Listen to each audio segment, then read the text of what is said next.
सभी मित्रों से रिक्वेस्ट है कि सभी ग्रुपों में शेयर कर दें।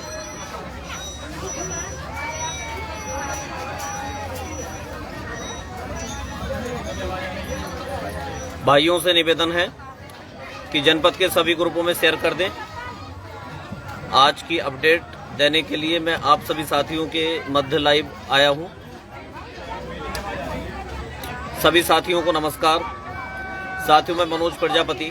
जैसा कि आज आप लोग देख ही चुके होंगे कि बेसिक शिक्षा मंत्री श्री संदीप सिंह जी से हम लोगों की मुलाकात हुई है। अलीगढ़ के जो भाई बंधु हैं उन्होंने कहा था कि मनोज भाई आप भी इस बार आइए, और भाई प्रदीप भाई भी जो है हमारे साथ वहां पहुंचे थे, तो हम लोग वहां पर पहुंचे और हमारी मुलाकात हुई। मुलाकात में माननीय बेसिक शिक्षा मंत्री जी को हम लोगों ने बताया कि माननीय जी, ये 69,000 शिक्षक भर्ती राष्ट्रीय पिछड़ा वर्ग आयोग से जो पैरवी की थी वह हमने पैरवी की थी। मैं इसमें एडवोकेट भी हूं, और इसके अलावा अब 2 साल से सभी बच्चे इसमें बहुत बुरी तरह से परेशान हो रहे हैं, लिहाजा इन्हें अब नियुक्ति मिल जानी चाहिए। मुझे पहले ही पता था कि उनका डायरेक्ट यही कहना होगा कि मामला कोर्ट में फंसा हुआ है, तो उन्होंने वही चीज कही कि मामला आप लोगों का न्यायालय में है।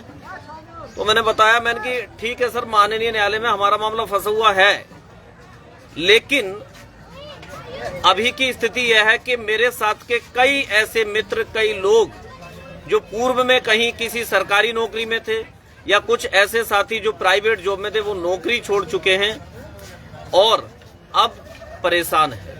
लिहाजा पिछले समय में पिछली जो बहस माननीय न्यायालय में हुई थी, उसमें माननीय जस्टिस DK सिंह जी ने ये कहा था कि सुपर न्यूमेरिक पोस्ट की बिहाफ पर आप लोग इसे जो है फिल कर सकते हैं, जिससे कि सर्वप्रथम हम लोगों को कम से कम एक ऐसा रिलीफ मिल जाए कि हम लोगों की एंट्री हो गई। क्योंकि सबसे पहले जो मैं आवश्यकता समझता हूं वो ये है कि हम लोगों की किसी भी तरह से एंट्री हो। बात सिर्फ सुपर न्यूमेरिक पोस्ट की नहीं है, इसमें कुछ लोग ऐतराज भी कर सकते हैं, लेकिन सर्वप्रथम यह है कि किसी न किसी तरीके से हम लोगों को सबसे पहले बेसिक शिक्षा विभाग में नियुक्ति मिले। और कुछ लोग तो काम भी करते हैं, कुछ लोग बेरोजगार हैं, उन लोगों को कम से कम सैलरी तो मिलना स्टार्ट हो। तो यही सब चीजें जो है वहां पर बताई गई।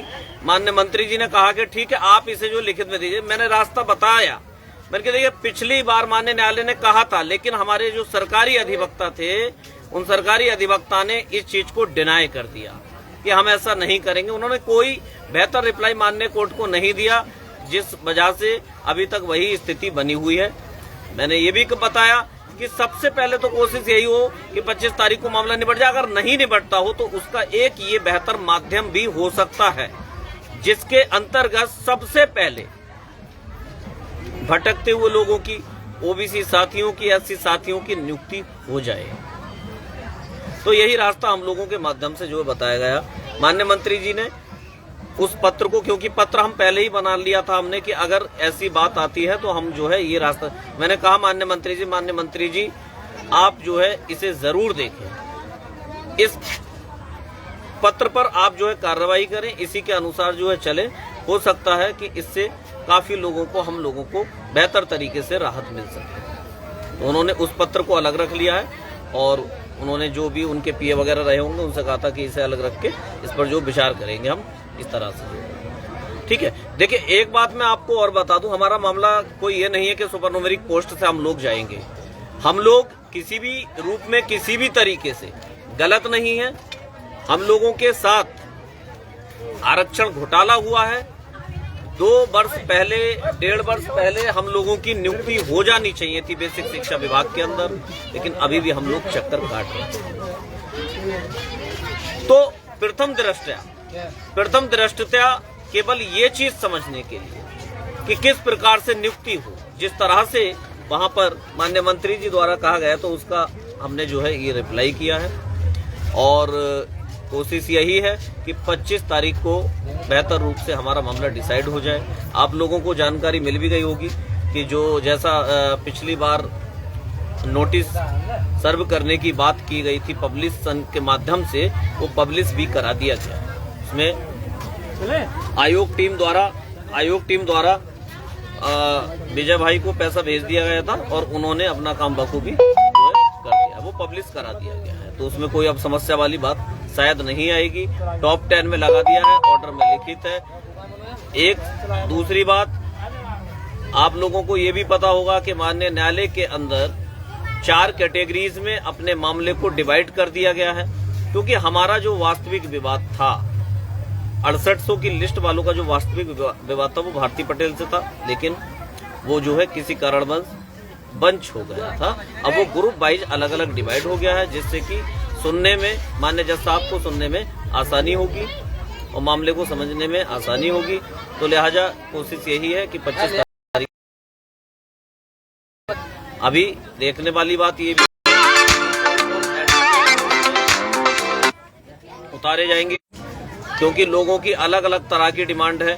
कोई किसी को चाहता है, कोई किसी को चाहता है, वो लोगों की अलग अलग डिमांड है। लेकिन हमारी कोशिश ये है कि चाहे कोई भी एडवोकेट कोर्ट में आए, लेकिन वह अच्छे तरीके से अपनी बात कह पाए। कोई ऐसे एडवोकेट ना हो जो मामले को लगातार खींचते रहे। ऐसे एडवोकेट ना हो जो अभी तक मामले को बेहतर रूप से डिसाइड ही नहीं करा पाए। लगभग 2 वर्ष से आरक्षण का मामला चल रहा है।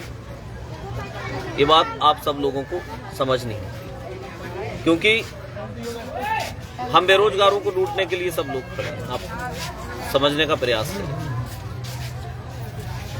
फिलहाल हम लोग यही चाहते हैं कि किसी भी रूप में, किसी भी तरीके से नियुक्ति मिले।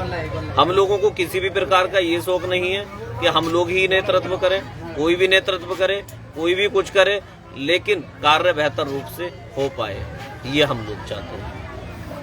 जैसा कि पिछले समय में काफी वाद विवाद आप लोगों की जानकारी में है, वो बने रहे हैं। उन वाद विवादों से बच करके हम लोग काम करना चाहते हैं। हमें कोई आपत्ति नहीं, कोई भी काम करे, कोई भी काम करे, सिर्फ नियुक्ति हो, सब लोगों का फायदा हो, साथ में हमारा भी फायदा हो। बस आज की यही जो है अपडेट थी। तो टेक्निकल तरीके से मंत्री जी को समझा दिया गया, न्यायालय के विषय में भी समझा दिया गया क्या रास्ता अभी फिलहाल में